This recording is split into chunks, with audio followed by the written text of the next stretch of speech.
Ada surat yang baru turun dari pusat dari Kementerian Sosial Republik Indonesia.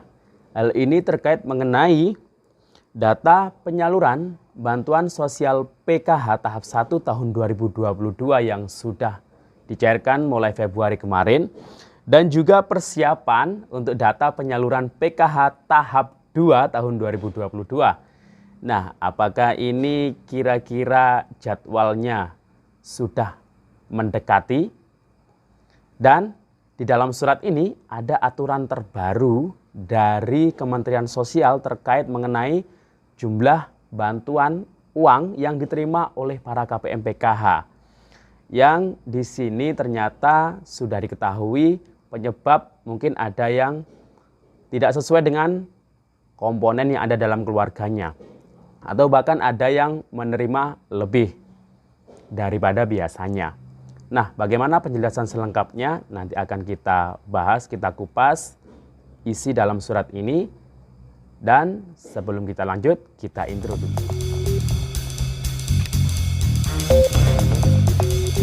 Assalamualaikum warahmatullahi wabarakatuh. Salam sejahtera, shalom, om swastiastu, namo buddhaya, salam kebajikan. Sobat YouTube, kembali lagi di channel saya, Sukron Channel. Apa kabar sobat YouTube semua? Semoga sobat YouTube semua selalu diberikan kesehatan, diperlancar segala urusan dan usahanya, dan diperbanyak rezekinya. Amin. Sobat YouTube, pada video kali ini saya akan memberikan kabar terbaru terkait surat resmi dari Kementerian Sosial yang baru turun kemarin. Ini terkait mengenai data penyaluran bantuan sosial PKH tahap 1 2022 yang sudah cair dimulai akhir Februari kemarin.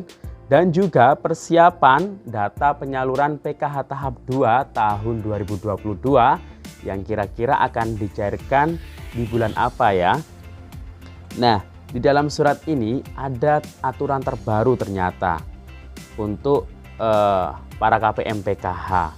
Nah, ini juga menjawab terkait banyak yang merasakan atau banyak pertanyaan kenapa kok bantuan PKH saya tidak sesuai atau berkurang dari jumlah komponen yang ada dalam keluarga, atau mungkin ada yang bertambah dari jumlah komponennya yang tidak seperti biasanya lah. Nah, di sini ada keterangannya di sini. Dan sebelum kita lanjut, silakan yang baru bergabung di subscribe dulu channel ini dan ditekan tombol loncengnya agar sobat YouTube semua mendapatkan pemberitahuan video terbaru dari Sukron Channel.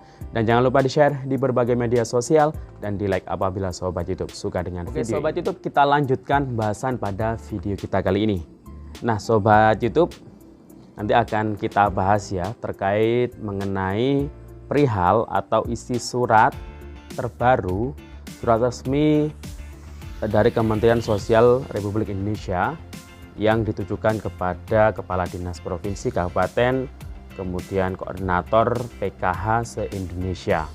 Nah, ini tadi saya baru saja mendapatkan suratnya, tapi terbitnya sebenarnya mulai kemarin, tanggal 14 Maret tahun 2022.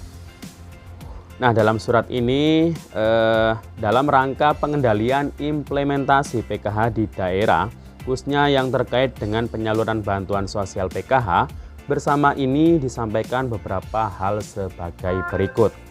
Nah, ini silakan disimak baik-baik ya Sobat YouTube, ini sangat penting dan perlu diketahui dan wajib diketahui oleh para KPM PKH agar tidak selalu bertanya-tanya kenapa bantuan saya kok tidak sesuai, tidak seperti biasa, tidak sesuai dengan komponen yang ada dalam keluarganya. Kemudian ada juga mungkin yang bertambah atau lebih. Biasanya ini yang dapat uang PKH lebih atau bertambah itu terkadang ya banyak yang diam. Kalau kurang itu bertanya terus ke pendamping kenapa kok kurang. Tapi kalau lebih itu banyak yang diam ya. Nah ini ya wajar aja sih, sifat manusia seperti itu. Nah, di dalam keluhan-keluhan tadi, nah ini di dalam surat ini sudah terjawab ya, kenapa kok bisa seperti itu. Dan di dalam surat ini juga nanti akan kita bahas terkait mengenai persiapan data penyaluran atau pencairan PKH tahap 2 tahun 2022. Nah, ini ada aturan terbarunya ternyata ya. Nah, Direktorat Jaminan Sosial Keluarga telah menetapkan KPM PKH tahap 1 tahun 2022 sebanyak 10 juta KPM. Nah, jadi se-Indonesia itu total yang menerima PKH itu 10 juta. Dengan acuan bagi SDM PKH dalam melaksanakan penyaluran bantuan sosial PKH di lapangan. Nah, dalam poin nomor 1 ini ada 4 poin di sini di dalamnya. Yang pertama adalah seluruh data KPM PKH itu berasal dari penetapan KPM PKH tahap 4 tahun 2021. Nah, jadi datanya bukan dari data final closing yang seperti di tahun-tahun sebelumnya ya, yang dimutakhirkan oleh pendamping PKH. Jadi yang cair di PKH tahap 1 kemarin itu adalah penetapan KPM PKH di tahap 4 tahun 2021 kemarin. Jadi yang tahap 4 kemarin tidak cair bantuannya tahun 2021, ya tahap 1 ini pasti tidak akan cair. Kemudian selain ditetapkan KPM PKH tahap 4 tahun 2021 yang telah dipadankan dengan DTKS terbaru. Nah, kalau di DTKS-nya itu tidak padan, nah di tahap 4 kemarin yang sudah dipadankan dengan DTKS terbaru ini, nah itu tidak bisa cair juga. Dan telah dipadankan juga dengan KPM atau pasangan yang statusnya ASN, TNI atau Polri. Nah, ini bagi KPM PKH yang mungkin punya suami atau pasangan itu statusnya sekarang sudah menjadi pegawai PNS, TNI, Polri, P3K, seperti itu ya. Kemudian bisa juga pegawai BUMN atau BUMD, kemudian SDM yang merangkap sebagai KPM. Nah, ini ada juga ya pendamping PKH yang merangkap menjadi KPM. Nah, usulan daerah untuk NE karena mampu. Nah, ini yang sudah kaya, yang sudah diusulkan oleh daerah masing-masing. Kemudian catatan SAGIS. Nah, catatan SAGIS kemarin yang baru disurvei oleh pendampingnya, itu mungkin ada catatan-catatan, mungkin karena rumahnya itu sudah kaya, sudah besar, nah terlihat mewah, nah itu jadi catatan dalam SAGIS yang sudah disurvei oleh para pendamping ke rumah-rumah masing KPM PKH kemarin. Itu kan sudah dilaporkan secara online oleh pendamping ke pusat. Kemudian usul sanggah bansos, nah ini mungkin ada yang menyanggah di warga sekitar atau tetangga. Mungkin ada KPM yang sudah kaya dan ada yang melaporkan melalui aplikasi usul sanggah. Kemudian, nah ini yang terakhir, Dapodik dan EMIS. Dapodik ini data pokok pendidikan dan EMIS ini data pokok pendidikan juga, tapi EMIS ini yang sekolahnya di madrasah biasanya. Kalau Dapodik ini yang di negeri, SD, SMP, SMA, atau SMK negeri. Nah, ini jadi anaknya yang sekolah pastikan itu sudah masuk dalam Dapodik atau EMIS bagi yang madrasah. Nah, ini. Jadi kalau tidak masuk di Dapodik atau EMIS di madrasahnya, nah ini bantuannya ini tidak bisa cair. Kemudian yang selanjutnya adalah terdapat perluasan data berasal dari Pusdatin yang merupakan lansia dan disabilitas tunggal, KPM BPNT reguler dan PPKM. Nah, ini kemarin mungkin yang KPM PKH baru, nah itu hasil perluasan ya dari datanya Pusdatin. Itu dari KPM, diambil dari KPM BPNT PPKM dan reguler, yakni dari lansia dan disabilitas tunggal. Kemudian berikutnya adalah dalam hal penetapan KPM PKH tahap 1, komponen kesehatan kategori ibu hamil itu belum teridentifikasi. Nah, tidak bisa dapat bantuan ya untuk ibu hamil di tahap 1 kemarin, mengingat belum tersedia data ibu hamil dalam DTKS. Kalau dulu kita, para pendamping PKH itu bekerja sesuai dengan aplikasi EPKH.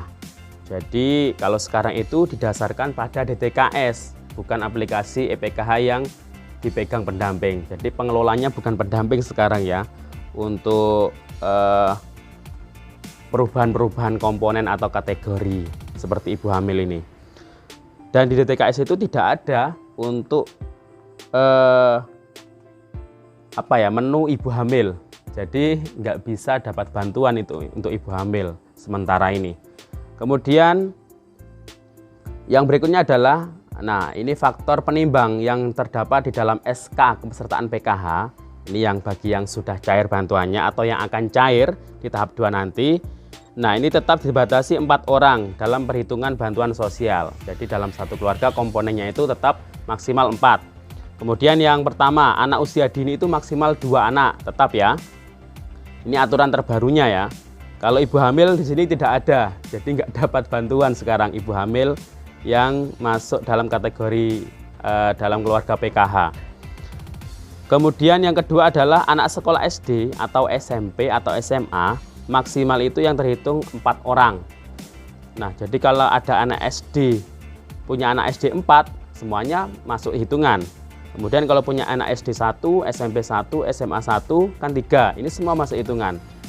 Jadi yang kemarin itu sebelumnya kan setiap jenjang maksimal 2. Kalau sekarang semua jenjang itu dihitung maksimal 4 orang. Kemudian yang ketiga, lanjut usia, lansia itu minimal 60 tahun sekarang. Dan sebanyak maksimal 1 orang yang masuk hitungan. Sebelumnya kan 70 tahun untuk usia lansia. Sekarang 60 tahun. Jadi ini yang mengakibatkan mungkin ada yang bertambah bantuannya karena di dalam keluarganya, dalam kakaknya itu ada mungkin orang tua atau mertua yang usianya sudah melewati 60 tahun. Jadi bukan 70 tahun lagi. Itu biasanya yang menyebabkan bantuannya bertambah. Kemudian yang terakhir, penyandang disabilitas itu maksimal tetap 1 orang. Dan selanjutnya terkait persiapan data penyaluran Bansos PKH tahap 2 2022. Nah, ini disampaikan beberapa hal. Yang pertama itu data KPM yang ditemukan di lapangan sudah mampu, sudah kaya, agar dilakukan pemutakhiran terkait kelayaan melalui SIG-NG. Nah, ini siap-siap ya yang ketahuan kaya. Ini nanti akan dicoret dan tidak akan cair di tahap 2. Kemudian yang selanjutnya untuk persiapan pencairan tahap 2 bagi anggota KPM PKH yang memiliki komponen anak sekolah, ini dengarkan baik-baik. Mungkin kemarin yang bantuannya ini berkurang, namun dalam perhitungan komponennya tidak masuk perhitungan bantuan sosial. Nah, ini kemarin yang mungkin bantuannya ini merasa kurang atau tidak sesuai komponen, agar segera dikoordinasikan dengan KPM dan juga memastikan bahwa anak KPM tersebut sekolah pada fasilitas pendidikan yang terdaftar dalam Dapodik. Nah, ini sudah jelas ya. Jadi misal anak sekolah punya anak sekolah 2, SMP dan SMA.